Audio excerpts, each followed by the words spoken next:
On September 11th, survivors ran. They tried to call their families and they tried to get home. Among them, Richard Hannaford from Natomas and Corey Daniel from Lodi. By the grace of God and my guardian angels, we're really busy that day.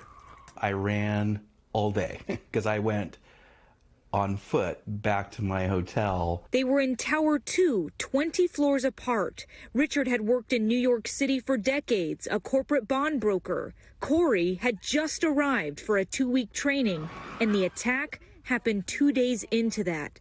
They both remember the shaking as they ran downstairs. It took the impact of that plane, bowed, and then righted back up. I didn't know what to do, except I knew that if we got down, that we'll be okay. Corey ran through a stairwell full of panicked people. Richard says the one he found was empty. The biggest horror happened when they were finally out. People falling from the sky. A couple holding hands. And these sounds that I was hearing were people's bodies hitting the ground.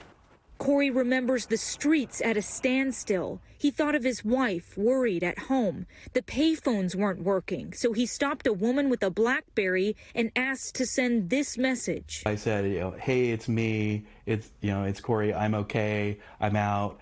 I'll talk to you from the hotel tonight. As Richard waited for his phone call, Tower 1 collapsed. And I thought to myself, oh my God, it's gonna fall. It did. And so did I. I ended up in some woman's lap. Richard doesn't remember how he got to his home near the city. Corey says it took him more than 4 days by bus and by plane to get home to Lodi. He had these 2 photos with him, bought 2 days after the attack. There's even some scratches on the original piece because they were shuffled around when I had them on the bus going back from New York. He carried something to remember. On the 11th, survivors carried nothing but themselves. And 20 years later, they carry grief, innocent lives lost, and broken hearts. I can still see those faces today. Absolutely chilling.